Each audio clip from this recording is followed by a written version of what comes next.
On behalf of the Mercer University Center for Career and Professional Development, I want to welcome you. My name is Stephanie Swanger, and I'm a career consultant with the Center for Career and Professional Development. And today I'll be your moderator. Today's webinar is Deciding on Professional School Targets.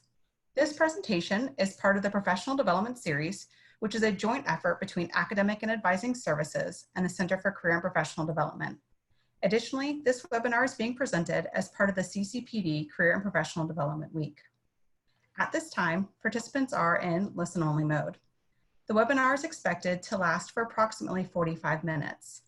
Time permitting, questions will be addressed at the end of this presentation. You may submit your questions through the Zoom chat box.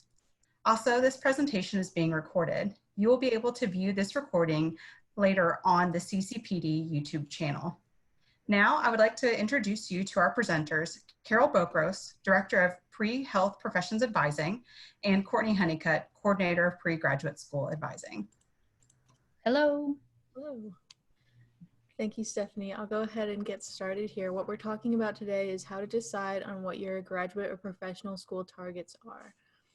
The first thing I want you to consider is why do you want to go to graduate or professional school? What is it that you hope to achieve? Are there career goals that you have that graduate school or professional school will help you achieve? Do you require some sort of certification or licensure in order to be a professional in your chosen field? Or is it that you will be more competitive in your chosen field if you go to graduate school? Do you also have passion and personal interests? I like to think that you have to have these alongside your career goals so that you can be successful in graduate or professional school, and in your further career for as long as you follow that career. And then you need to ask yourself, will professional or graduate school get you what you need? If it doesn't, then that's not necessarily where you want to go. But if you're certain that that is going to help you get where you want to go, then definitely go for it. You'll also want to decide what kind of degree program you're looking for. Are you looking to do a master's degree, which is usually a 2 to 3 year degree and includes a wealth of professional degrees such as an MBA or a master's of accountancy, which prepares you to be a CPA. You could get a master's in nutrition and dietetics, which would lead you towards licensure as a nutritionist or a dietitian.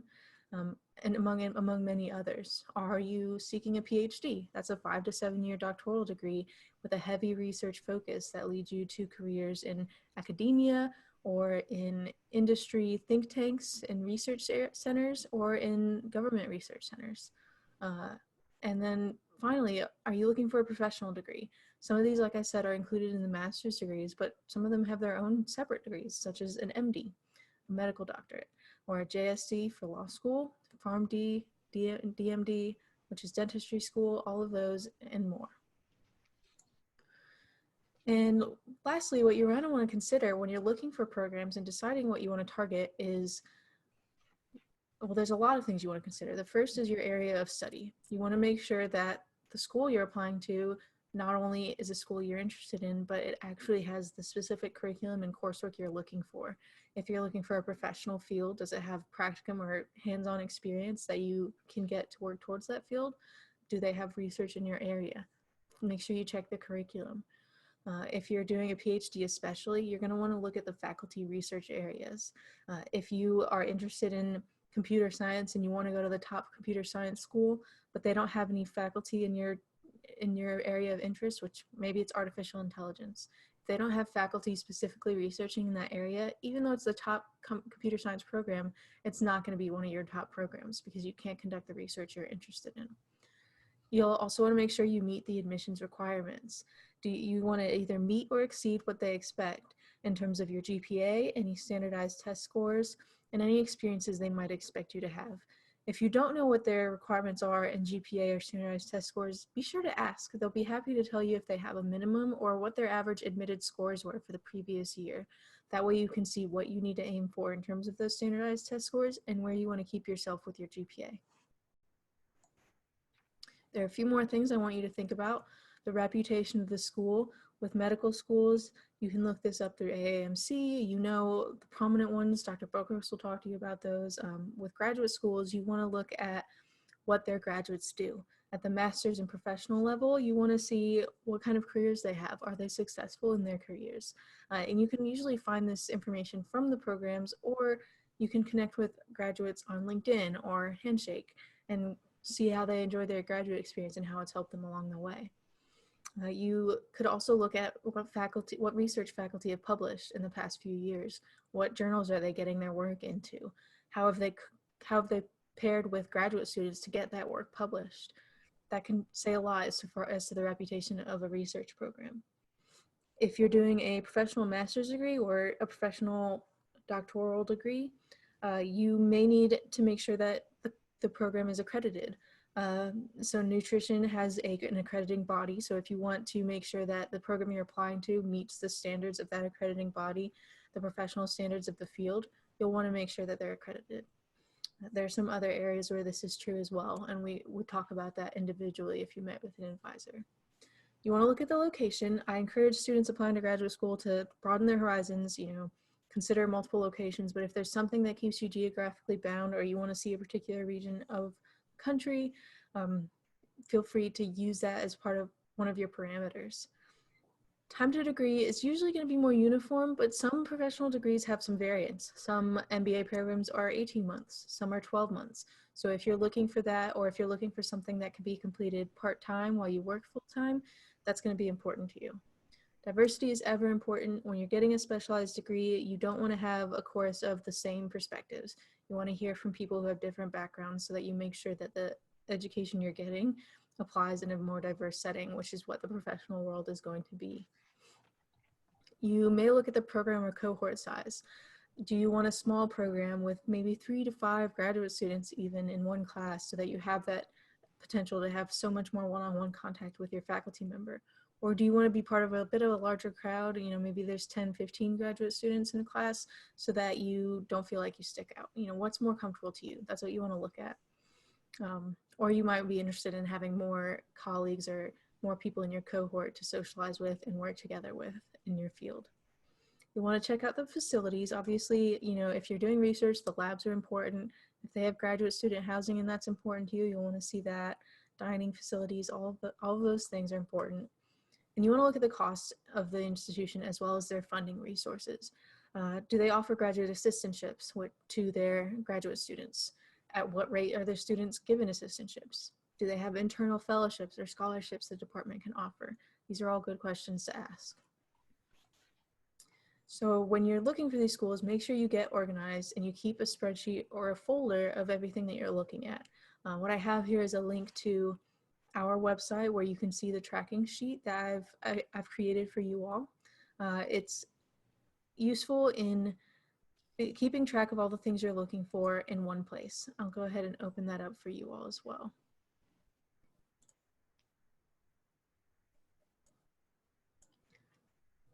So this link leads to our website.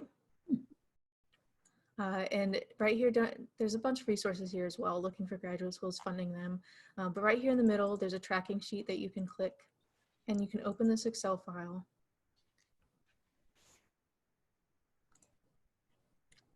And this is just a good way, a concise way to keep track of all the schools you're looking at, all the important information about those, the deadlines, and fellowships as well if you're applying to those, a checklist and some notes. And I know Dr. Bokros has some of these as well for medical schools or dental schools and other target programs.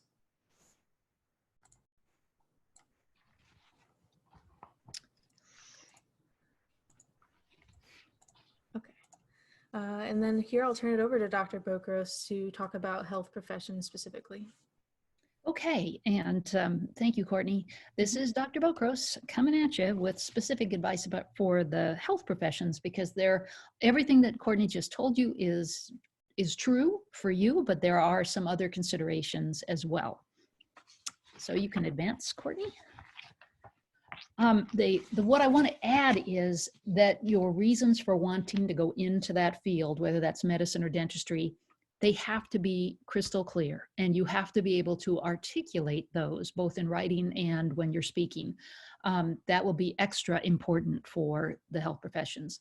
And then you also have to consider what evidence you've compiled that you're well suited for the profession, and that you are actually ready for the rigors of the professional school that you're hoping to get into. Go ahead. And so, there's got to be, I got to include this slide in anything I do, right? This is you as an applicant, and you really should start thinking about yourself as an applicant if you're going to health professional school. And of course, your quantitative measures on the bottom there, that's the base of, the foundation of your application, the GPA and the test scores. But a lot of other things come into play here in an application. So you have to take a good look at your resume and decide if the things you have done demonstrate that you are actually going to be ready for and suitable for this profession. Go ahead. All right, so if you decide that you are going to be ready for to submit a competitive application, then you can start your search. Now, if you're pre-health, you should be enrolled in the GPS course that Courtney and I administer. This is the home page, and if you click here for pre-health professions advising, it takes you to the pre-health page, right? And if you scroll down to table 2, all the individual track pages are there. So I've clicked on, well, Courtney has clicked on the pre-medical track page, and this pops up. Now remember, in table 2, most of the resources in the left-hand column of this table are about doing the right things, making the right choices to create a strong application. And the nuts and bolts about submitting an application are going to be in the right-hand column. But all track pages, regardless of whether you're pre-med or pre-dental or whatever, will have a resource called Searching for Medical Schools or Investigating Pharmacy Schools or something like that in the right-hand column. So go ahead and advance, because if you clicked on Searching or Investigating Medical Schools, this would pop up. Advance again. Let's zoom up on the top part. This document includes where to find information, reliable information about the professional schools within this field.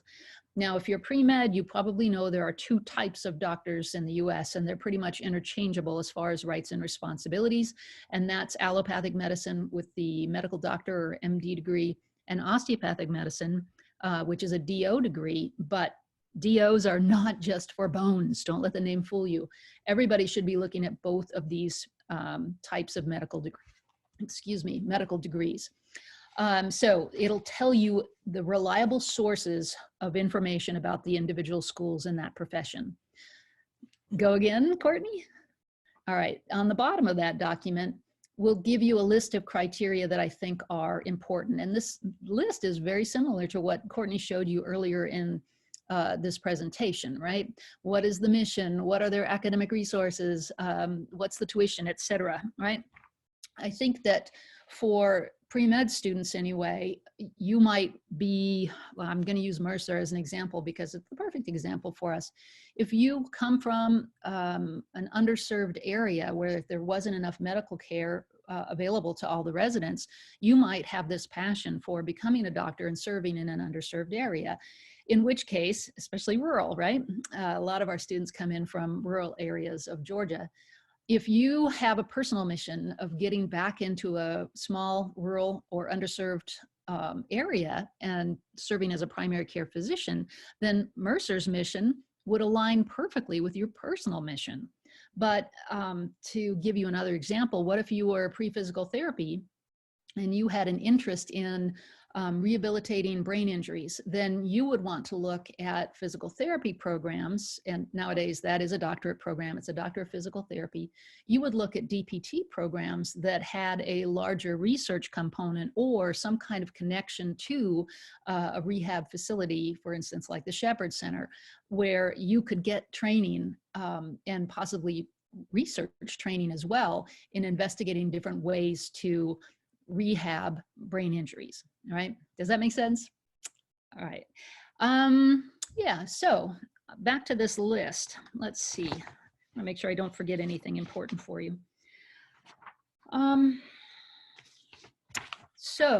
One of the things I really needed to tell you about is residency requirements. No matter what else you're looking at in individual schools, you need to check residency requirements. If you're a Georgia resident, you have an advantage in most of the Georgia schools, at least in medical and dental, because the state-funded professional schools usually have a mission to serve the state. And if you're not from the state, then it's unlikely you're going to stay in the state and serve the population, right? So there are either strict requirements for residency or a bias. 90% of the seats are saved for residents of that state. If you're international, then it depends on which health profession you wanted to go into, but a lot of the medical schools will have some kind of US citizenship requirement. And so that's something you need to look at. The list of available schools to apply to might be smaller if you're out of state or an international student. Go ahead. All right, so yes, I do have a spreadsheet for you to use. This is called your track spreadsheet, and I've opened the pre-medical one, but they're on every single track page.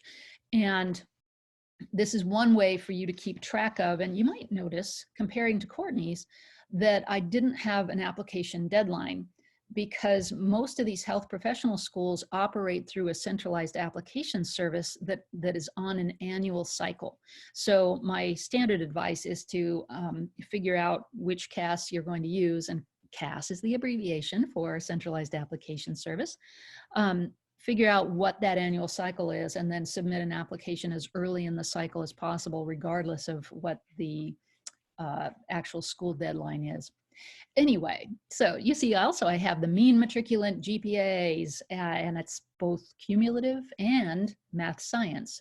BCPM GPA stands for biology, chemistry, physics, and math, right? So medical schools and dental schools, et cetera, are going to be looking at your science GPA as the best indicator of your readiness for their program, right? And that's why they split your GPA in that way. For medical schools, the entrance exam is the medical college admission test, or the MCAT. So knowing what their mean or median, some report different statistics, knowing what the average is for the last year's class, and possibly even the last 2 or 3 years, sometimes that's available, then you can compare your own statistics and kind of gauge your chances of success. All right, moving right along. Oh, yes. As I was saying, yes, you need to figure out if you're going to be in the reasonable applicant pool for the individual schools that you're applying to. And the best example I have would be probably Emory School of Medicine. Emory School of Medicine is extremely competitive, and their mean, it might be median, I'll have to go back and check, GPAs are both 3.8 or 3.85 for GPAs. And so if you have a 2.9 GPA, but you're going to submit, I don't think you're going to get beyond the first cut. There's a threshold that applicants have to prove in order to get looked at holistically. And so that's why I want you to look. And then we are always here to talk about your chances and strategy and who to apply to. But we're getting started with this webinar. Go ahead, Courtney. All right, so I'm giving you a couple of examples, and I'm guessing that I think Leah and Emma both pre-meds, maybe? I know Leah is. At any rate, this is the MSAR, the Medical School Admission Requirements put out by the Association of American Medical Colleges, which is the allopathic medical professional group. And they publish this search engine in which you can filter all of the colleges of medicine within the US. And that can include, see over on the left-hand side, the filter includes international versus Canadian versus US, and also has deadlines and median MCATs and GPAs, so that you can kind of pare down your choices to those that might be a good fit for you. Go ahead. ADEA, which is the voice of dental education, that's the American Dental Education Association. They now have a similar online resource. Oh, and I should back up for just a minute. These big search engines take a lot of effort to maintain, a lot of manpower. So both ADEA and the AAMC, I see, thank you for that note, they require a lot of manpower to maintain these, and so they will charge you. So AAMC will charge you $28 for subscription to that database for a year, I can get you a discount, right? The advisor discount for the MSAR is $19.60, so definitely worth $20. You just have to fill out the, what did I call it? The order form, AAMC order form, to get that discount. That's on Canvas, so you can find out how to do that, or you can email me. But ADEA has this similar search engine called the Explorer. Go ahead, Courtney. If you click on the big green bars, they have drop-down menus, and so you can filter by DAT scores and science GPAs. Go ahead, there might be one more. And if you were international, looking for schools that would accept international students, I don't see that they have a specific filter for that, for dental schools, but if you click on the individual school, like Creighton, then you can see in the middle there, there's information about international students. And I clicked on that. Go ahead. Well, wait, I didn't include that, sorry. I clicked on that and they said, welcome international students. They do accept international applicants. So it might take a little bit longer to search for that particular feature, but it's available. Now we can go on. My last example is the PAEA, Physician Assistant Education Association. They now maintain their own free directory online, and so that should be, save you some time when you're trying to create a short list of schools to apply to. All right, go ahead. All right, this is a question that students struggle with because there are a lot of commercial sites like Med School Coach or getintomedicalschool.com or whatever. There are commercial companies that you can pay to coach you into medical school, but you have advisors, so I don't see any reason why you should be doing that. But this is a common question. How many schools should I apply to maximize my chances of getting in? And I don't have a magic number. I don't agree with the .com companies that say you must apply to 30 schools or you'll never get in. That is not my experience, and I've done this for 12 years. My experience is that if you have reasons for each of the schools you decide to apply to and are able to express that, and your stats are comparable to their recent matriculants, in other words, you're strategizing, then you apply to however many you can afford, first of all, because it costs to apply to every single school, but also you have good reasons and you're being strategic in how you're submitting applications, whether that's 3 schools or 10 schools or 30 schools. If you want to spend the money on it, then go ahead and apply to 30 schools. It's just that, doing it just because somebody told you to it doesn't sound like sound advice to me. Okay, go ahead. All right, so in summary, I think you should start looking at your targets early using the resources on Canvas if you are pre-health. Courtney has some wonderful resources on the website for searching for other non-health related graduate schools, but start looking early. Even if you're a freshman, looking at you, Leah, right? Even if you're a freshman, you do need to start looking at them. I'm hoping it will be inspiring for you to start looking ahead and seeing what it's going to be like, but also you can kind of get an idea of what you're really interested in, what your options are, and you can see if there are any unusual prerequisites required by your favorite schools, right? Again, I have to reiterate, be thorough and methodical and keep notes, either in a spreadsheet or a notebook or however you want to is fine. You just need to keep notes. Otherwise, you're going to spend twice as much time looking because you'll forget and you'll go back, and that doesn't sound like a good use of your time. Also, lastly, be practical. If you start thinking about yourself as an applicant, even though that the classic timelines say it's time for you to apply to dental school or to PT school, if you assess your application and you don't have a strong application yet, then I encourage you to slow down, take a little more time, take an extra year or 2 and build a strong application and then submit your application when you're ready to go. And I think that's a great segue to our last slide because all of us, Stephanie, Courtney, me, we're all here to help you make these kinds of decisions.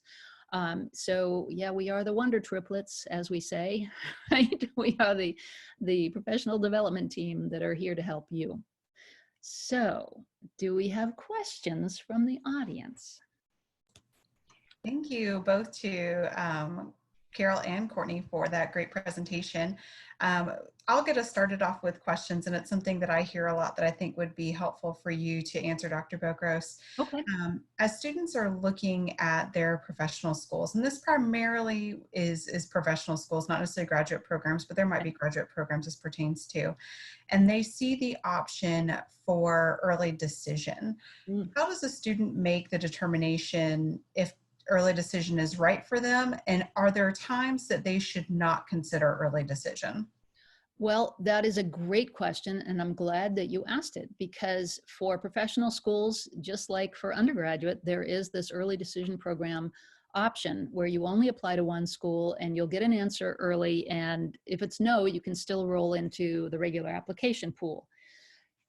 Conventional wisdom, at least in my advising world, is that you want to avoid that unless you have really strong connection or interest in a single program. And I tend to have more early decision applicants in my advisee pool than my colleagues across the nation, because we have this affiliation with Mercer School of Medicine, right? And Mercer University School of Medicine, as you probably know, has this strong mission of serving underserved populations in Georgia through the creation or generation of primary care physicians. And so a lot of students come to Mercer from rural areas of Georgia wanting to do just that. And if they fit the profile, if they are mission compliant, air quotes, right, then and if they really are interested in Mercer School of Medicine, then I might encourage them to submit early decision, because Mercer is one of the few schools, sorry about that, that was my phone, I'll turn that off. Mercer is one of the few schools that I think you have an advantage. Oh, that didn't work apparently. Oh, it's my computer, my apologies, I can't turn that off right now. But that is a greater chance of acceptance for people who fit the profile if they apply early decision.